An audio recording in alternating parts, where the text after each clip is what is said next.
Yeah, hey, you know what it is. You know what it do. We And you live, know nigga. what We it be. live. You feel me? You here, we in here. Now, y'all know how it go. We got the executive producer, Chris Novocaine. We got the other executive producer, Brandon G. You see the game caught back there. You see the Novocaine symbol.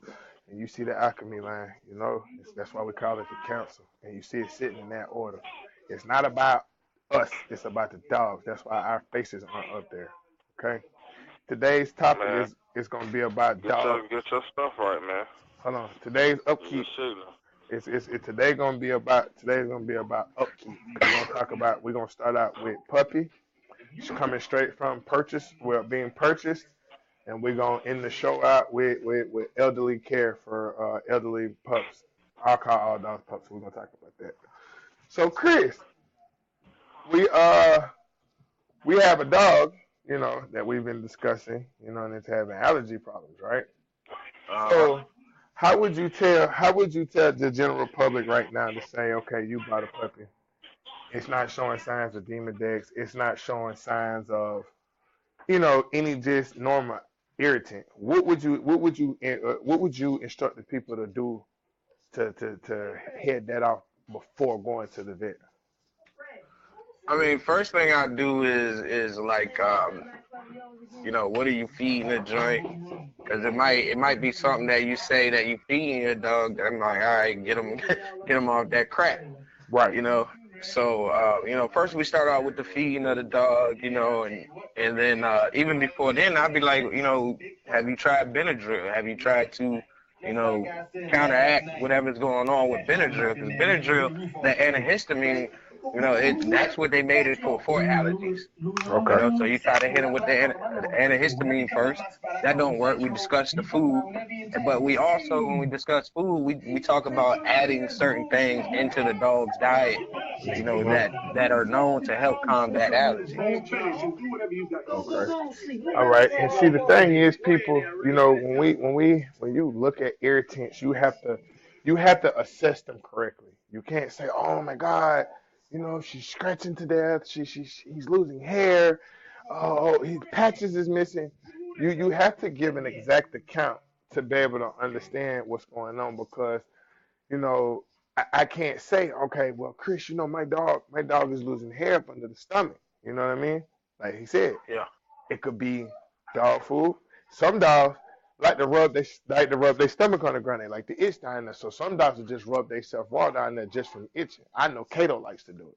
Kato's stomach Yeah. stays raw. And he doesn't have any skin issues or irritants. And the biggest thing, like I tell people, another thing that you always have to assess. You have to truly assess. It's a lot of work to have in a dog, but it's easy once you get in the routine. You have to assess that dog as they come in from being outside. Okay, Yeah. even especially if you got grass, ragweeds, live near the woods, you live near lakes, anything that you know is going to draw pests, anything that you know to where there's a lump sum of pests because pests bring diseases for animals. Okay, mosquitoes bring numerous diseases for dogs. Ticks bring Lyme disease. Especially the deer tick. People have to realize when you go to get a dog, you have to look. Okay, Sparky been outside. Okay, may he be a lab, German Shepherd, Rottweiler. Sparky's been outside. Okay, I live near Superior Lake. Hey man, check your signal, bro. Check your signal. I live near Superior Lake or some shit like that, right? And now I have to sit up here and realize why he is itching so bad. Monday he wasn't itching. You know what I mean? Tuesday I saw a little scuff. Now I have to realize, okay, something's wrong. He's red. All right, I'm gonna go check the food. You have to start there, like Chris said. Now, when you assess him from coming outside, you have to look and see, is he staying away from the grass? Because dogs normally stay away from things that irritate them.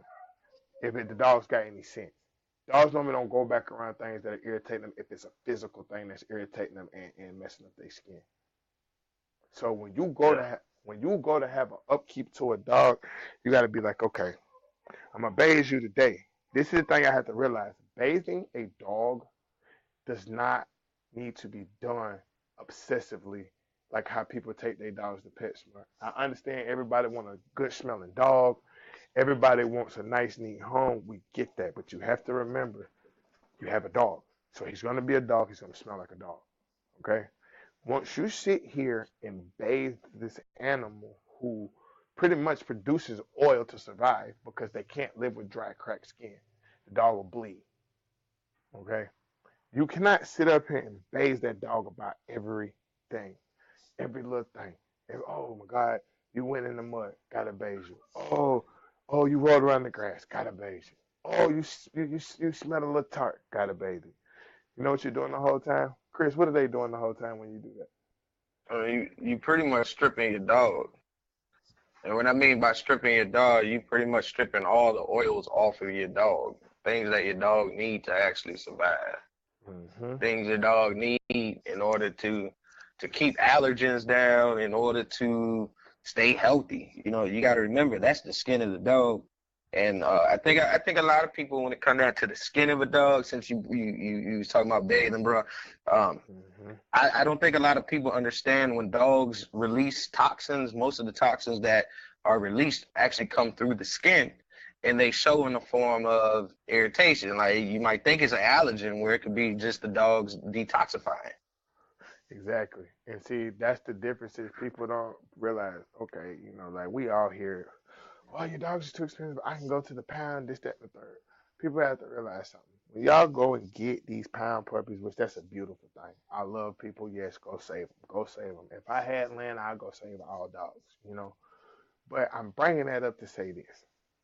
You have to put more work in just going to get that dog, walking and feeding him and bathing it. That's what a lot of people do. They think that's it. They think that's the coup de grace of having a dog. Oh, all I gotta do is clean up after this poop, feed him and bathe him. He'll love me to death. But then y'all wondering why you at the vet all the time. You wondering why he's itching all the time, why he's having skin problems, why he's shedding all the time. Like you can cause irritants to speed up shedding to where the dog sheds more than normal. Okay? So if you bathing, you wondering, okay, say you got a lobster or a long haired dog, or you got, matter of fact, a Samoy. They like to shed a lot. A Samoy likes to shed a lot. Brandon, do you know what a Samoy is? No. What is that? A Samoy is a little small white dog, looks like a little miniature Great Pyrenees, if I'm pronouncing their name right. Oh yeah, I think I know what you're talking about though. Yeah. Dogs like a Samoy, a Great Pyrenees, a Tavern, long haired German Shepherds, just long dogs, period. Regardless of the length of the hair, dogs all shed at the same time of year so that they can breathe. If your dog is constantly shedding, not going bald, but constantly shedding or getting up from somewhere and leaving hair, he has an irritant. He's an irritant to either the fabric softener you're using on his bed, the detergent you're using on his bed. He could have an irritant to the chemicals you use to clean your home. He could be having an irritant to your air filter. Yes, I've had dogs to where they have had irritants to where I've had to go change air filters to make sure that it caught more dust in my house because this dog was fucking allergic to dust. Like he could not get dirty. Now the quandary of having a dog like that is making sure that one, I had baby wipes. I made sure that I always had distilled water. These are things that'll keep your dog. Yep. You know what I'm saying? You can't always go beat the dog down and bathe them with tap. When you go to beat a dog down with tap water, you got to think about all the lead that's in there. These are things that they don't naturally run into, so they don't naturally have any combatants for it. So the more and more you bathe and deal with that type of stuff, you strip it away from the dog. You're taking the dog's just pretty much it forces away. You're taking his force field away. So now he's open to any disease. He's open to multiple, like their oil stops some insects from getting on them. Yeah. Now, with him not having enough, without her having enough to defend herself, guess what? That's when you start seeing that raised up hair. Yep. You know what I mean? Like, oh man, looks like he's getting bit up. But the Benadryl don't get rid of it. Because you know why? The dog has no oil to defend itself. It's almost the same. This is applicable to humans. Hey, here we go, y'all. An applicable to human situation. Just like black people in America cannot get lice, is because of the oil in our hair. So Hmm. Oil defends things, certain things, because certain animals don't have, you wanna go out? Certain animals don't have certain animals and insects don't have the outer layer of coating they need on their thorax to survive. That's pretty much an insect's body. You know, so when you realize those things, come girl, when you realize these things and don't know, that's when you end up at the vet with hundreds and hundreds of dollars of vet bills. All because you want a good smelling ass dog, which I know that sounds crazy. I know it do. But you still gotta realize something. Okay, you bathe every day. So Pep stay. So you have to realize that you are stripping this dog who actually needs these oils. Like I said, we're gonna talk about puppies enough. When you have a puppy, like what I do with the girls, they they like to play around, like most puppies do. You know what I mean? You have to kindly gently rinse them. Come here.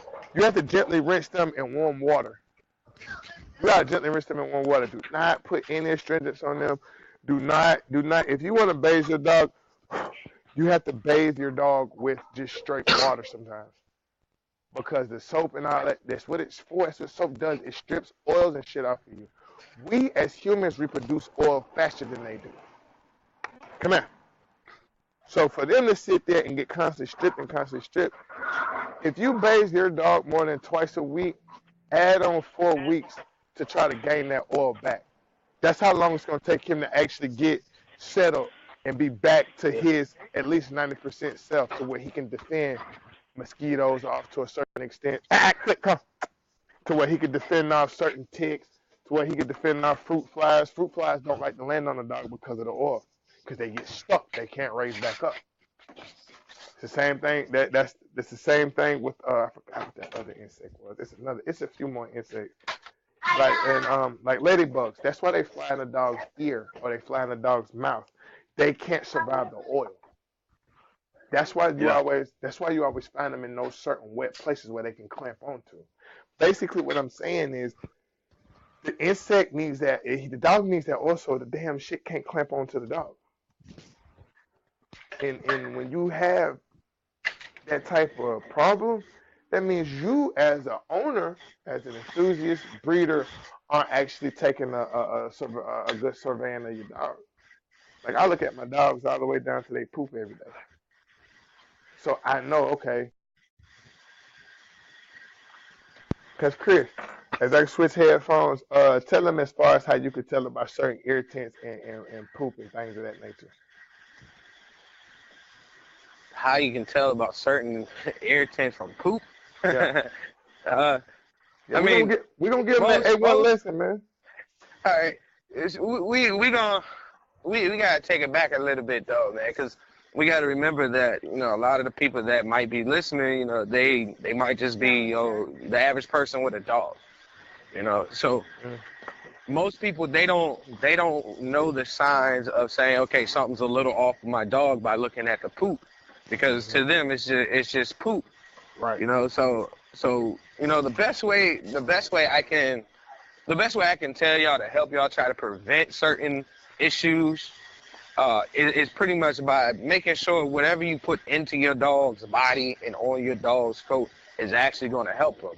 And I'm gonna always go back to diet, man. I'm a nutritionist when it comes down to these animals, and a lot of this stuff can be prevented by how you actually put foods and certain things into your dog. So I always go start there, man. Start there. Start with what you putting into your dogs.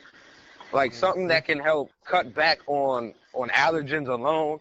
That age-old trick that vets don't want to tell you about, that still works till today, is putting bovine colostrum into your dogs, at least weekly, and that can help with a lot of the allergens, or putting things like apple cider vinegar in your dog system, because the apple cider vinegar will help keep a neutral state inside your dog's body to help their body actually work with itself to prevent certain allergens from arising or skin issues from popping up. So it all begins with what you put into your dog first. Exactly. Exactly. Because people have to realize in between 6 weeks and a year, you're going to run into so many problems because that's when the dog's immune system is trying to build up its forces. So you have times that where puppy might seem like he can get through anything. You know what I mean? Then it just Yeah. seems like times when he get a little older, like he drank some rainwater. Now he got coccidias. You know what I mean?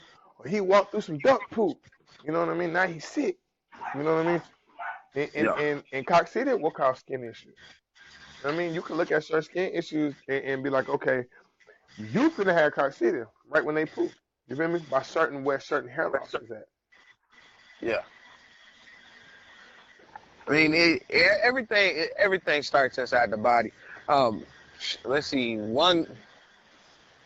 I'm trying to figure out how I can tell y'all, the best approach to everything, and it's the same thing every single time, man. Like, know what you're putting into your dog.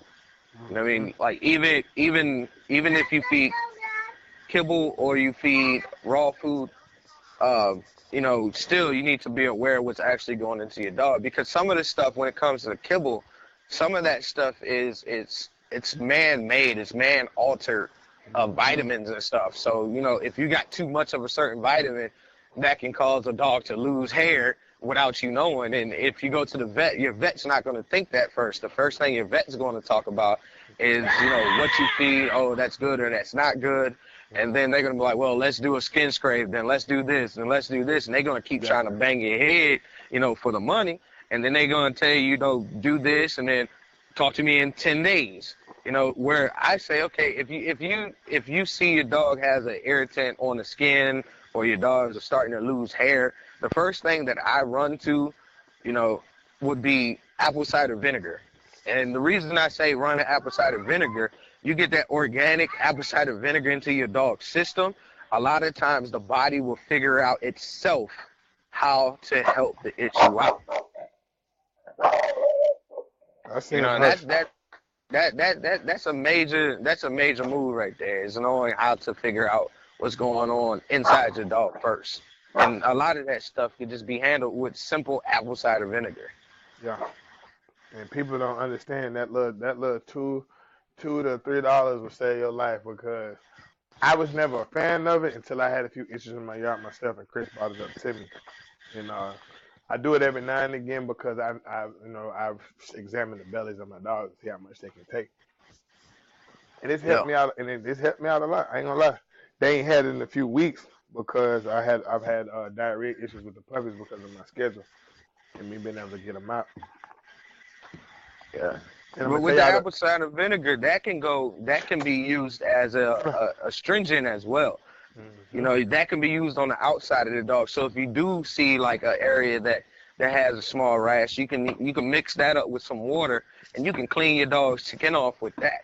And when you do it that way, you actually doing a couple of different things. First, you cleaning the dog's skin, you helping combat the allergen, whatever is going on. But then you also putting on that scent of the apple cider vinegar, which fleas and mosquitoes hate. Hmm. So you doing multiple things by using a simple tool as apple cider vinegar.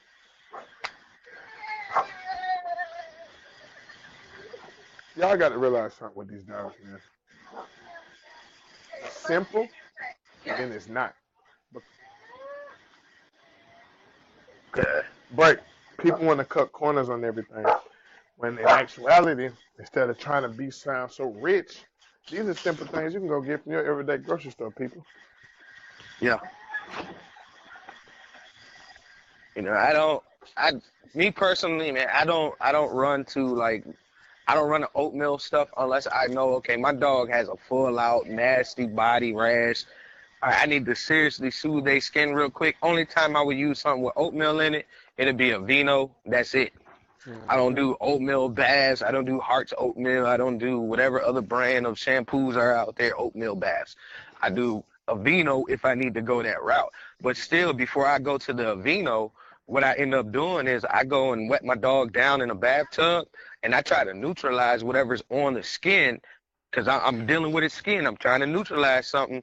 I go ahead and pack my dog down with baking soda and let that turn into a paste and sit for a minute before I rinse it. Because if it was actually something that was on the dog's skin or fur, that baking soda is going to lift it off when you actually rinse your dog off. All right, producer, I'm gonna ask y'all something. Can y'all still hear Chris? Can everybody still hear everybody? Yeah, bro, I hear it. Y'all, you good. We got 72%. So we in there tonight, y'all, because we gonna really get deep and down with this. This is a special edition Bully Talk, man, because we gonna carry on like we normally do. We just gonna have y'all an insight on the council tonight. You feel me?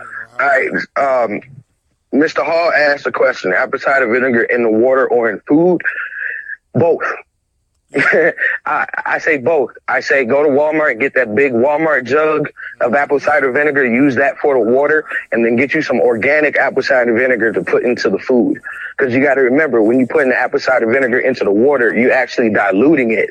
So that's why when you put it into the food, all you need is a capful. People say teaspoon, some say tablespoon. Nah, you just need a capful every single day, because you are putting in an acid to your dog.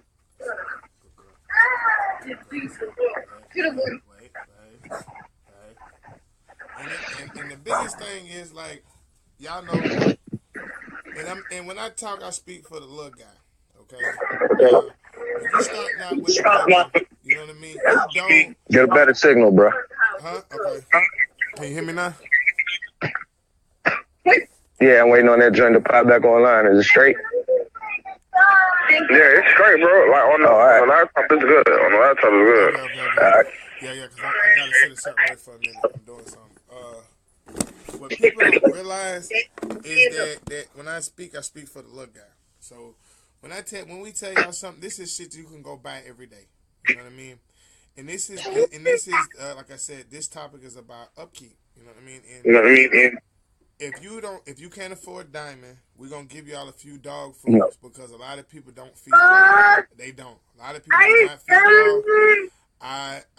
I'm not gonna knock it, because the homie does sell raw. You know what I mean? To the people that can afford it, that actually listen to the balanced diet that they get from the Frankenstein.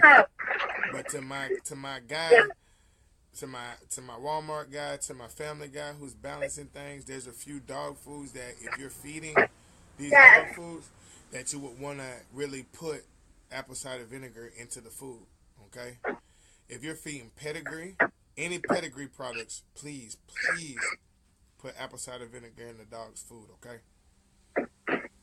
If you're feeding puppy chow, one, do not feed puppy chow every day, feed it every other day. When you use pedigree and puppy chow, use the apple cider vinegar and feed the dog every other day. If you're using grain food, especially grain food, put apple cider vinegar in there, and do not feed every day. Feed every other day a good meal.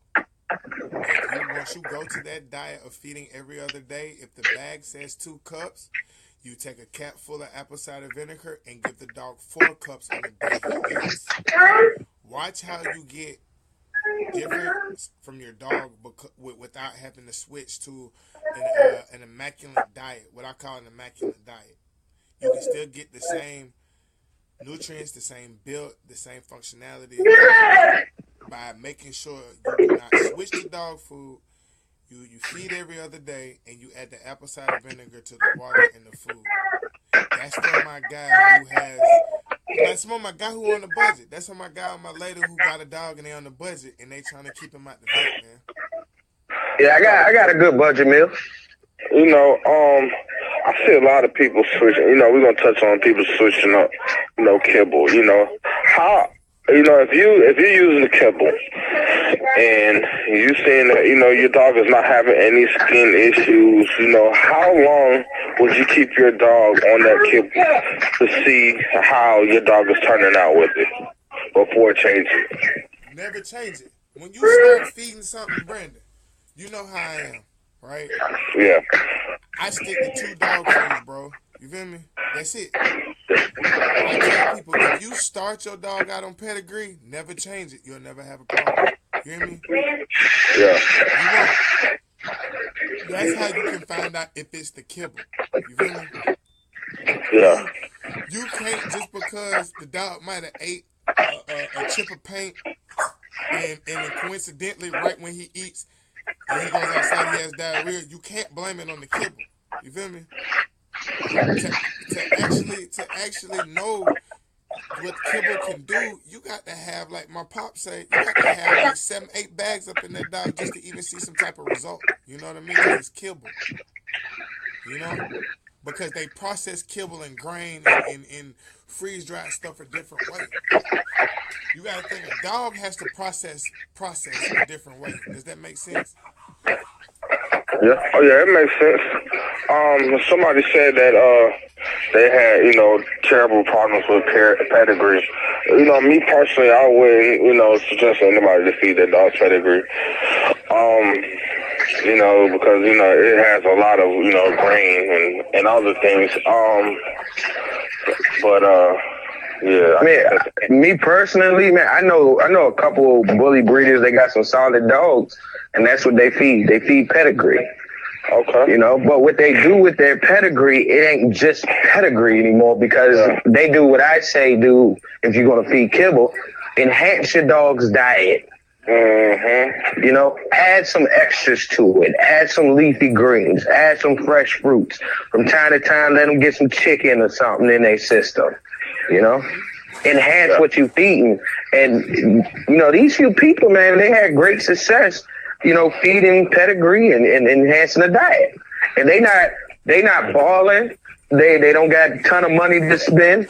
They can afford going to Walmart, getting a quarter leg bag and getting some of the greens out of Walmart and getting some of the fruit they may have fresh or the frozen from Walmart. But that's still better than just feeding just straight out pedigree. You still enhancing the quality of your dog's diet by adding some fresh to it. Fresh or frozen, however you want to put it. And the biggest thing is, man, like I tell people, dogs go through shit. They go through shit. They have stomach problems. Dogs have IBS. They have intestinal irritants just like a human do sometimes. That's another applicable to a human. Dogs can get IBS. They can get irritable bowel syndrome. And I'm gonna tell you the quickest way a dog can get it versus a human: switching their dog food all of the time. If you switch, if your dog is under 3 years old and you switch that dog food more than 2 times, you're doing too much. If that dog literally has had 2 to 3 different brands of dog food before it's 4 years old, the dog's stomach ain't no good. Because you're not giving it time to process nothing, because you keep giving it different process. And a lot of people don't realize, every time the dog go to have diarrhea, every time the dog go to strain, that fucks with that dog. The dog lose oil, the dog lose mucus, the dog lose fluid, period. So your upkeep, it may sound like, damn, boy, y'all talking a whole lot about goddamn that shit. I can't do all that. Yes, you can. And I'm going to tell you a simple ass way to do it. Go outside with your dog, you feel me? Go play catch with him. Go throw the ball, you feel me? Watch him how he run back. Look at his coat. You know what I mean? Make him sit when he come back, look at the ball. Play with him. Make it think, when you give him doing this shit, make it look like a game zone. When I go to check my dogs and make sure something wrong, because a lot of them don't like medicine in their mouth. Like, we go play, when I go grab the ball, Fat Girl been here long enough to know, okay, when this nigga go pick up this goddamn tennis ball, we finna get some medicine. Because I turned it into a game. And she picked up on it, so she pretty much, she leans back. Kato, he all for it. He not used to it. He all for it. I check him every day. We go play fetch, check him every day. Puppy, every day. And I caught a lot of things to where I know, okay, this diamond's working for me. You know what I mean? Solid poop. I'm getting good muscle build, no skin irritants. And I still have 3 remaining puppies out of 5 puppy litter, you know? And I could have been like, yeah, let me switch, man, because I ran into diarrhea. I ran into you know what I ran into when I thought I was going to have to switch out this high energy, bro? Yeah. And I looked at it, and what I said, nah, I'm just going to stick it out. You know what I mean? Yeah. I'm going to go and stick it out, and a couple days later, we back to normal. You know what I mean? The dog go through, stomach was going through something. I chalked it up to, we painting the crib, so we stripping the parts of the crib. So I'm figuring, y'all probably done bit a few paint chips or something, or been in something you ain't had no business and got a little diarrhea, you know. Yeah, cause and people have to realize once you change your dog food and you steady running around what my folks like to call mud butt, you don't know what it's coming from. Cause you change the kibble all the time. You changing what he eats all the time. A dog needs a rigorous regimen. That way you can get good results out your dog. And I know he's like, rigorous. Oh my God, oh my God, oh my God. I ain't got time. I work. I got kids. I be having to do shit. I be wanting to go out. No. Right before you go out, make sure, you know what I mean, you got a little bit, you ate some collard greens last night, boil them again. You feel me? Put them on top of his food with a little chicken broth if you feeding good. Yeah, cut it off. You know? Yeah, I want to ask quick something. You know, you spoke a little bit about earlier on your live. Can you talk about using the whole chicken? Yeah, I mean that's cheap. In my opinion, that's cheap, man. Because y'all gotta remember, like I said earlier, when you get whole chickens, right? You going to get the whole roasting chickens or the whole frying chickens. Those chickens still come with the innards inside of the chicken cavity inside of a bag. So when you get a chicken like that, you literally can feed your dog 2 to 3 days or 2 to 3 meals off of that one chicken for like $3 or $4 because you are breaking down the chicken. Like, I'm not saying get the chicken, take the whole chicken outside, here, eat this. Now I'm like, break it down to where you actually know how much your dog needs to eat on a daily, so you can break down that 4 or 5 pound chicken into 3 or 4 days of food. It's cheap that way because you got 2 meals from breast, then you got a meal of 2 legs and 2 wings. And then when you give them the 2 legs and 2 wings, that's the day that you actually give your dogs the organs and the stuff that's inside of that package. And then you got another day where you're going to have to either add something else to it or you're just going to be a light feeding day, which I would consider a conditional feeding day. And you give the dog the 2 thighs with our muscle meat, and you pretty much do that, and you would notice the difference in your dog right away. If that chicken is helping however you're feeding your dogs. If you're already feeding your dogs raw food, you're not going to see no significant difference in the dog other than, hey, my dog's eating chicken, now the poop turned yellow, but if you're feeding your dog kibble and you going out to get the chicken, I mean, you will see a difference, man. The energy level that is made from actually feeding raw food is totally different from the energy level given by kibble. And remember now, y'all, not to cut y'all, Chris, we on puppy level right now. We ain't made it to this puppy too. Yeah, that's this what I'm puppy telling everybody. too. That's what I'm telling everybody. We talking straight puppy now. We ain't got the 6 months holding up yet. This all puppy. Because we got we have a friend who's having, a little difficulty with her puppy. So I felt like, let's help the dog community. And let's talk about things. Because, that's about the average thing people go through. It starts out with a puppy. You know what I mean? Yeah. And the puppy, for a dog to be a good dog, it has to start out from a good puppy.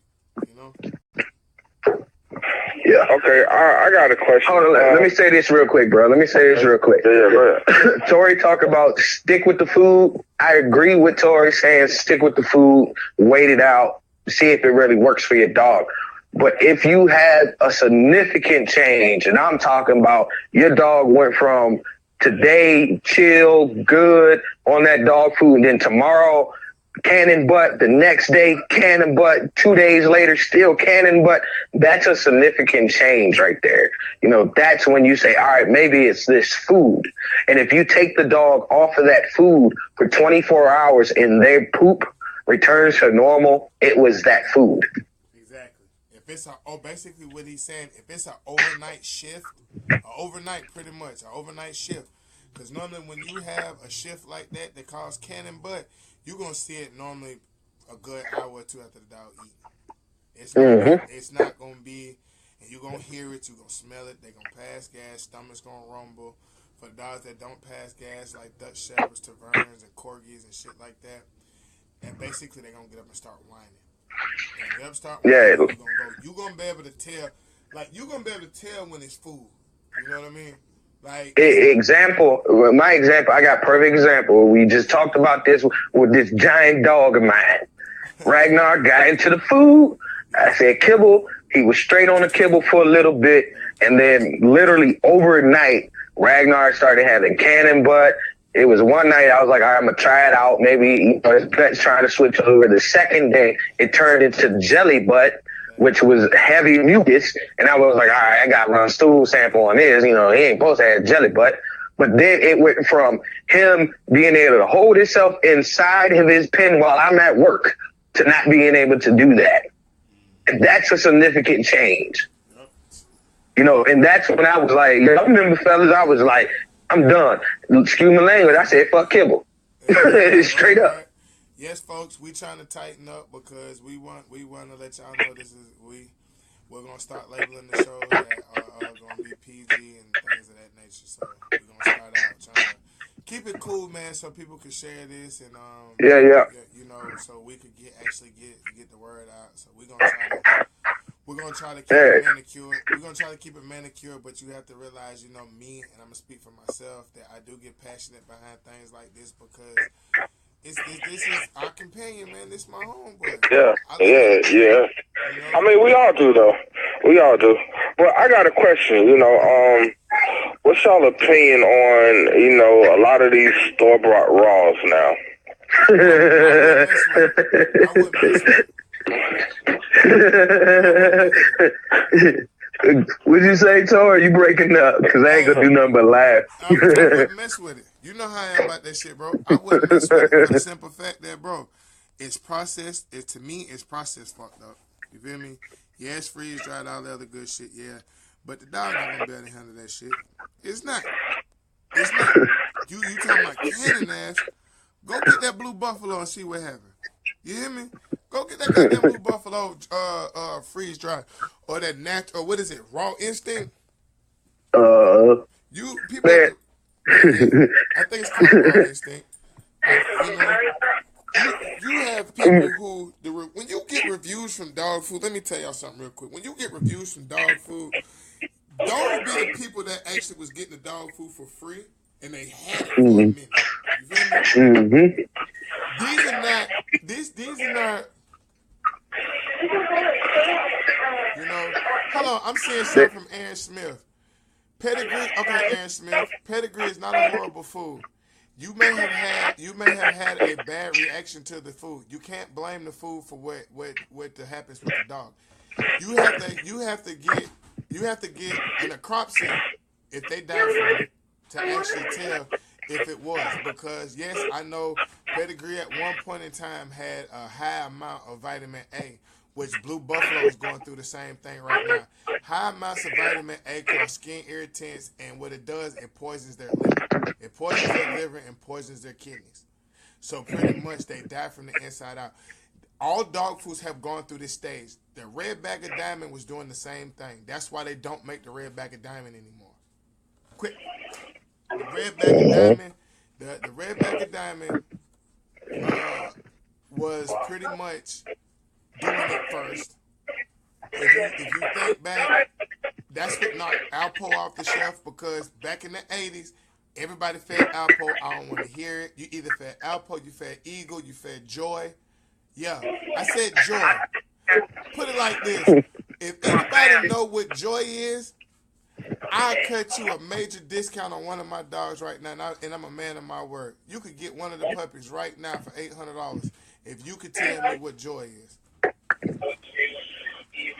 Yeah. Oh man. You gonna have... So I'm gonna give my opinion about these Starboy Raws, man. You got three forms. you have one which is your freeze dry, which isn't that bad. It's expensive. That's the only bad thing I really noticed from freeze dry. It's expensive as all heck. And then you got your Nutri Balance type raw food where it's like potted meat. You know what I mean? So you can take that, you can cut the package open. It's going to keep that meatloaf bologna looking shape, you know, and not fall apart. And you can sit it on your counter for 2-3 days. By day 4, it may start to stink. And then you have your real raw store bought, but that's extremely expensive. I'm talking about 2 pounds, $37 is expensive. Yeah. You know, so if you're gonna go store bought raw, go either freeze dry or real raw. And the only difference is the amount of money you're going to spend for the two. Stay away from that stuff you see in like Walmart. Stay away from that stuff you see in like PetSmart and Petco, because those rolls, I don't care what that package say, no preservatives added. Those rolls they have preservatives in it. They have the ground beef rolls. Yeah, that's how all got preservatives in it. Even let me tell you, preservatives in it. Not to cut you off. The only ones that don't is the freeze dried, and then the real raw food, because you only can buy that's frozen. Not in that cold, not in a refrigerated case, in a freezer case. Mm-hmm. You know, it's a significant difference. But if you want to try feeding potted meat to your dogs, feed potted meat to your dogs. That's on you. Feed them Alpo. I be trying to tell folks, Alpo not no bad dog food. Y'all call me crazy if you want to. The thing is, and Chris will tell y'all, I know how to feed dog food. I know how to feed kibble. You feel me? Mm-hmm. Kibble is He the kibble king. I get that to him. Ain't supposed to be fed every day. Only time kibble is to be fed to a dog every day if it's a damn puppy. Okay. When you got I got another question. I didn't mean to cut you off, but well, it's not really a question. I caught another one of Chris Ross earlier this week, and he was talking about how the kibble, the directions on the back of the kibble bag is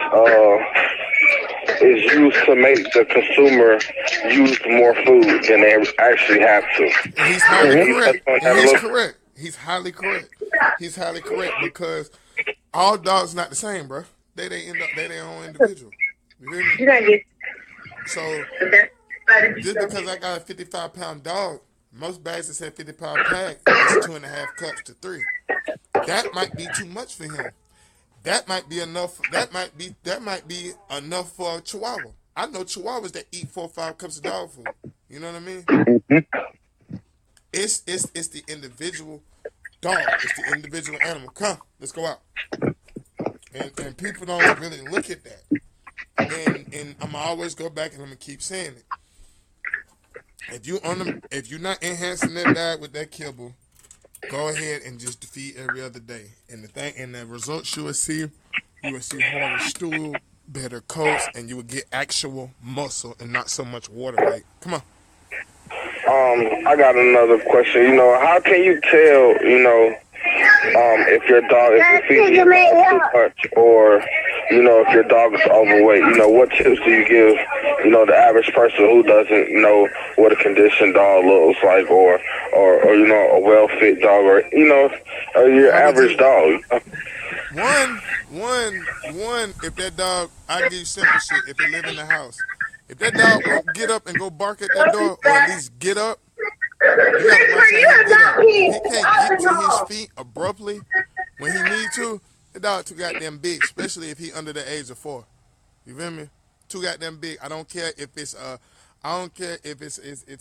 hairless terrier all the way up to an elk wolfhound. If that dog cannot get on his feet quickly, he's probably too big. Dogs are very agile animals. All dogs are. They're agile animals. They can get up from all fours from their belly quickly. If the dog hops when he runs, that could be knee problems. But if it hops when he runs or waddles, dog too big. We have to look on how that dog is streamlined versus how the dog is bloated. You know what I mean? I call fat dogs bloated. Come on. Yeah, I use what I call the tuck test. All dogs, I don't care if you got a Dachshund, I don't care if you got a Basset Hound, I don't care if you got a Alaskan Malamute, all dogs that are in a good, healthy weight and good state have tucks. They have a tuck. A waist. They got a waistline. Yeah, I was about to say, a waistline. All dogs have a waistline. If your dog does not have a waistline, your dog is fat. Now, if your dog got way too much of a waistline, but you can see its hip bones, you can start to see at least 5 vertebrae up its back, maybe your dog a little bit too thin. Mm-hmm. You should not. And I said maybe. I say maybe because certain breeds you will see a hint of ribs. You will see 2 or 3 when they're conditioned up real well. Like the American Pit Bull Terrier, you will see some ribs. You might see 1 or 2 vertebrae on some of them. Just they just that tightly skinned and that nicely muscled. Now, you know, but you can see the muscle. You will see muscle on a dog. It won't just look like a stick. All right, I'm gonna tell y'all when I say no ribs, what I mean by no ribs. That's the front part of the rib cage. Okay, if you start to see the upper or the front part of the rib cage, he's too small. When you got a conditioned dog to where rib and vertebrae are showing, it's normally towards the tucked area. It's the last 2 ribs. It's the last 2 ribs, and it's the tucked, and it's the tuck going towards the loin. That's what the tuck is. It's the loin. It's going towards the loin. You feel me? And if that pulls the entire dog tight. You feel me? Hell yeah, Ruben. Hey, if you feed Alpo Ruben, if you feed it every other day, not every day, and you give them a multivitamin and a leg quarter and actually work them, I was always raised, it's not what you feed the dog, it's what you do with it. You know what I mean? Yeah. That blue, to Andrew's joint, yeah, that blue buffalo, man, that blue buffalo used to be good when they first hit the market. But when people notice that them little extra mineral bits, I don't even know if they still got them in there. When they noticed it wasn't nothing different for their dog, that's when they went downhill, when people started calling them out on that. You know, and blue buffalo, it ain't nothing but garbage now, man. Yeah, that's some garbage. It's expensive garbage. And I tell people, listen, when I tell you feed your dog every other day, I'm saying kibble. The days that he don't eat kibble, give him a multivitamin and some type of meat. You know what I mean? A little bit. Like a little pound of ground beef, a little multivitamin. He cool. You hear me? He cool. He got his protein intake for the day. And if he's hungry tomorrow, feed him some kibble. You feel me? That's how you balance a dog out that's not on a raw diet. Okay? You have to supplement for that. But feeding him kibble constantly, every day, all day, that's like me sitting up there letting you eat steak all day, all the time. What's going to happen? Your colon going to fuck up. Yep. Your liver going to start tripping. Your kidneys going to start tripping because they can't process. So you constantly feeding them dog kibble, feeding them kibble. Y'all wonder why these dogs ain't lasting all day. Like, I better tell you, a dog ain't got to eat every day. A dog not have to eat every day. They don't. Dog can miss a meal, especially if their standard. There's a word that's scary in the bully community, but if their standard calls for them to look a certain way, the dog ain't got to eat every day. You got to think about what is it, the Rhodesian Ridgeback? They don't call for them dogs to be thick. What about that African hunting dog? Not the Bordeaux, not the Bordeaux. What is that other African dog with the reds up his back, man? Because they supposed to be mean as hell. They look like a Rhodesian Ridgeback, but they bigger. Bigger than a Ridgeback? They be in Africa. It's another African dog. That shit, it ain't popping in my head this second, bro. Producer, hunt that down right quick, man. Hunt that down right quick. Pull up African dogs for us real quick, because we want to get the public a correct name and a correct example so they can get a vision of what we speak about. Because I want to let them know this is a different show. You know what I mean? We're going to actually talk about dogs. Yeah, we had a little rant session, but those will be labeled that. You feel me? When we have education, we're going to speak education to y'all. You know what I mean? And that's what's the whole point of this show. We might cut a joke or two, like if this fat head producer of mine don't hurry up with this information. You know what I mean? But people don't. You have to realize. Now we're gonna get to 6 months. Now that you're at 6 months, a lot of stuff gonna change. Stomach gonna get a little tighter. You know what I mean? Holding it gonna be a little better as far as, you know, house breaking or using the restroom in general. When you go outside to clean up the kennels or clean up on the chain or however you have your dog situated. So now, this is where your food actually is going to show. This is when you can see through, if you have contact with litter mates, if you're doing a good job. Because are you actually pulling the dog's potential? Are you feeding a dog? That's the way to check. That's the way to check your upkeep. To check your upkeep is to take it against its other breed. I mean, against something else in its breed, you know? Like, say John and Sally. John and Sally got a goddamn Cocker Spaniel, you know, got a King Cole Cocker Spaniel down the street. You know what I mean? You can't go compare him to a normal Cocker Spaniel. They not built the same. But now if you see another KC, I call them KCs. You see another KC walk up, and it's a male, then yeah, you compare him. Oh wow, man. He's got a little more curl to the tip of the ear. You know what I mean? He got a lot more chest. You know what I mean? Y'all got the same breed of dog, so what does that tell you? That means you have to do better what you're doing to feed the dog to make sure it all start with the upkeep. If you really want to get that bang for your buck out of your dog, especially if you purchase your dog from a breeder, you know? Mm-hmm. And when you're at 6 months old, you have to start doing stuff a whole lot different. You know what I mean? You got to start feeding at a certain time, you know, to make sure that the dog's not defecating in the house and throwing out your schedule, because obedience is a part of upkeep. You feel me? Yeah. You know what I'm saying? Thank you, Esther. I see it's Bordell. No, I knew about the Bordell. It's another dog, Esther. Damn it, don't you start your crazy shit, girl. I got a question. You know, what can you do, you know, for a female, you know, that's, you know, pregnant or about to be bred, or, you know, to, you know, add nutrients to her? You know what I'm saying? We're gonna get that to the we're gonna get that to the we're gonna get that goddamn to the goddamn nutritionist, or what they call it, the nutritionist. The nutritionist, y'all know I'm country. The nutritionist. Man, it depends what you feed, man.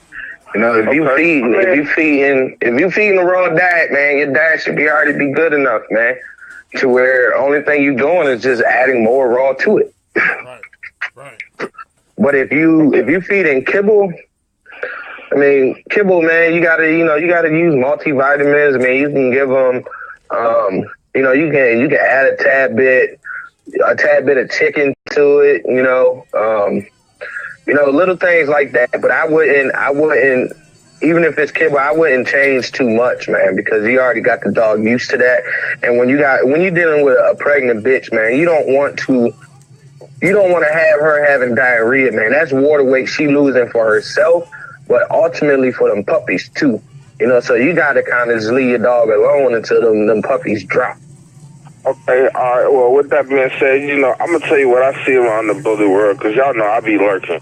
You know, I done seen people say, oh, you know, add heavy folic acid to a bitch that's about to be bred, you know, or, you know, people tell you, yeah, man, you know how to do stuff.